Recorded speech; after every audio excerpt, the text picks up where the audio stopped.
Magnesium is crucial for the basic function of our cells, and we wouldn't be able to live without it. In extreme cases, low magnesium can lead to seizures, abnormal heart rhythms, and even death. Most people don't get enough magnesium in their diet, but instead of leading to levels low enough to cause such extreme effects, most people like you and me walk around with levels of magnesium that can cause things like headaches, depression, and chronic pain. But check this out. Our low magnesium levels might even be pushing us towards developing heart disease and diabetes. The good news is that getting enough magnesium in the diet is easy to do if you know where to look. I'm Zane, a board-certified primary care doctor, and in this video we'll talk about 5 of the best dietary sources of magnesium that can help prevent physical and mental health conditions and lead to overall better health. Stay tuned till the end where we discuss who's at risk of getting toxic levels of magnesium and what too much magnesium does to the body. Spoiler alert, it's even possible in healthy people. In the hospital setting, magnesium is given intravenously for things like pregnancy and cardiac conditions, but the vast majority of people get their magnesium through the gastrointestinal system in the form of food, supplements, or medicine. Most of us, though, might not be getting enough. Which brings us to the first question. How do we make sure that we are getting enough magnesium? For generally healthy people, the diet is the primary source of magnesium. I touched on this in the last video, but unprocessed foods are better because processing can strip foods of magnesium. For example, refining grains removes the germ and bran, which is full of a lot of different antioxidants, vitamins, and other nutrients, one of which is magnesium. We'll talk more about this later, but for most people who otherwise have healthy kidneys, there's basically no upper limit to how much magnesium you can get through the diet. So without further ado, here are 5 excellent sources of magnesium. The first one is dairy. An 8-ounce cup of plain low-fat yogurt contains about 10% of the daily recommended dietary intake of magnesium. Milk is another form of dairy with a good amount of magnesium content too. Beans. Half a cup of black beans contains about 14% of magnesium's RDA, but also contains a lot of other nutrients and fiber. Kidney beans are another great source of magnesium and fiber, and in general, foods that contain fiber are often good sources of magnesium as well. Green veggies. Half a cup of spinach contains almost 1/5 of the daily recommended amount of magnesium. Other green veggies high in magnesium include edamame and broccoli. Nuts. Almonds and cashews both provide about 1/5 of the RDA of magnesium in just one 1-ounce serving. According to my can of lightly salted cashews, if I did the math correctly, each individual cashew has about 1% of the RDA of magnesium, which is a lot. Peanuts and peanut butter are good sources of magnesium too. Seeds.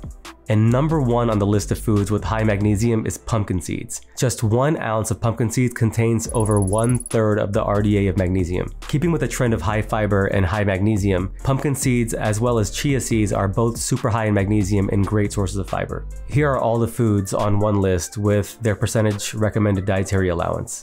And here are even more foods that contain magnesium. Water can contain some magnesium, even tap water, but the content varies a lot by the source and by the brand. It is interesting though, because areas with hard water, which often has more magnesium, tend to have lower rates of death from cardiovascular disease. What about supplements? For generally healthy people with good kidneys, taking magnesium supplements can be safe if taken below the limit of 350 milligrams of elemental magnesium per day. But getting it through your diet can have added benefits for your health like better blood sugar control, better blood pressure, and overall better health.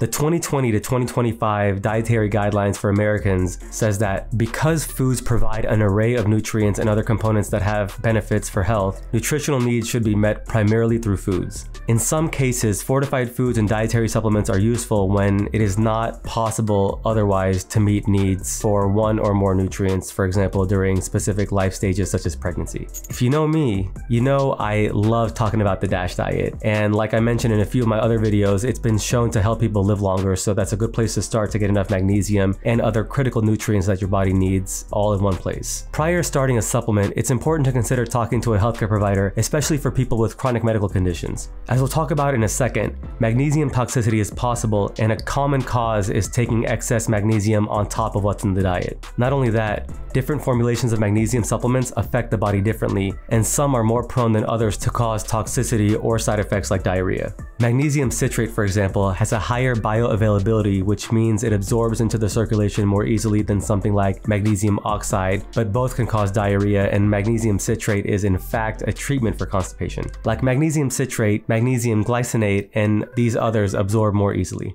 There's two more things to think about when considering magnesium supplements. If someone's not eating healthy enough to begin with, it's worth considering whether they can get more of a benefit from something like the DASH or Mediterranean diet before taking supplements. Over-the-counter medicines can also have magnesium.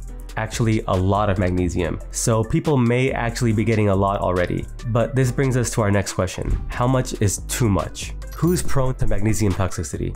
Three groups of people who are prone to magnesium toxicity are people with kidney disease, people receiving special treatments, and surprisingly, healthy people. Healthy people who take certain supplements or medicines may be prone to magnesium toxicity. Magnesium supplements are generally safe in selected patients, and magnesium toxicity is relatively rare in the general population, but healthy people can get magnesium toxicity too. Americans are more likely to have magnesium toxicity than people in other countries, and it might have something to do with the fact that our stores sell more over-the-counter products with magnesium in them than in other countries. People who are otherwise healthy can get too much magnesium in their system by taking too much milk of magnesia, Maalox, and other magnesium-containing supplements and medicines. On the extreme end, very large doses of magnesium-containing laxatives and antacids, typically more than 5 grams a day of magnesium, have been associated with magnesium toxicity and death, which is a lot considering the body only has about 25 grams of magnesium to begin with. As an intern on the labor and delivery floor, we would go around the unit checking pregnant women for signs of magnesium toxicity. These women were being treated for pre-eclampsia with infusions of magnesium directly into their bloodstream, all with the hopes of stopping the progression to eclampsia, a potentially fatal condition for both the mom and the baby. Because of this specific reason, women are more likely to have magnesium toxicity at some point in their lives compared to men. Magnesium also gets released from cells when they burst or die, so people who are on treatments that destroy large amounts of cells in the body, like chemotherapy for cancer, are also prone to toxicity. There are some people, like those with chronic illnesses, who can get magnesium toxicity even without excess magnesium intake or production. Because the kidneys get rid of excess magnesium, toxicity can happen more easily in people whose kidney function is reduced or are on medicines that affect how the kidneys process magnesium. The risk is even higher in people whose kidneys have practically stopped functioning and are on dialysis. Low magnesium is excitatory and activating, causing things like muscle twitching and seizures. Well, too much magnesium does the opposite, and it can sometimes mimic the signs and symptoms of other conditions like hypothyroidism and even depression because of how slow and drowsy too much magnesium starts to make people. At the extreme end of the spectrum, magnesium slows the body down so much that it can cause the heart to stop or cause a person to stop breathing. When someone takes in too much magnesium, symptoms can often start with diarrhea, nausea, and abdominal cramping. And these symptoms tend to be more common with these forms of magnesium because these forms are more likely to stimulate the stomach and pull in water into the intestines. As the magnesium level in the blood and the rest of the body increases, blood pressure starts to decrease. Changes to the electrical activity of the heart are detectable on EKGs or electrocardiograms, and eventually, as magnesium levels rise, this can lead to cardiac arrest and the heart stops beating completely. Neurologically, people start to get drowsy and start having some muscle weakness. Then their reflexes start to go away, like the knee-jerk reflex. As this continues, breathing starts to slow because the diaphragm, the muscle that expands the lungs, becomes too weak to allow you to inhale air properly. And then as magnesium levels rise, it causes the whole body to be paralyzed. High magnesium levels can also lead to coma, pulmonary edema or fluid in the lungs, retention of urine, paralysis of the intestines, and even hypothermia, which is when your body temperature gets really, really low. Prolonged exposure to high amounts of magnesium during pregnancy can affect the baby's bones as well as affect their calcium and magnesium levels. In pregnant women who are getting high doses of magnesium necessary for treatment, the course is typically limited and magnesium levels are closely monitored. But because pregnancy comes along with a lot of GI symptoms, over-the-counter supplements still pose a risk. A good rule of thumb is to let your doctor know about all the over-the-counter medicines, supplements, and herbal treatments that you're taking, whether or not you're pregnant. People who suspect they may have magnesium toxicity should seek care immediately. The first step in treating high levels of magnesium is to stop magnesium-containing medicines and supplements if possible, but despite this, medicines are sometimes needed to prevent negative effects of magnesium on the heart while waiting on the magnesium levels to improve. The definitive treatment is to remove excess magnesium from the body quickly through special diuretics prescribed by by a doctor and usually in a hospital setting. Some people, especially those with poor kidney function, may need dialysis. The good news is that under the supervision of a healthcare provider, if caught and treated early, the prognosis for magnesium toxicity is generally pretty good. But in general, aiming to get magnesium through the diet and letting your healthcare provider know everything that you're taking, whether it's prescribed or not, can help make sure you get the benefits of magnesium without getting too much. If you enjoyed this video, you may like this one over here. Thanks for watching.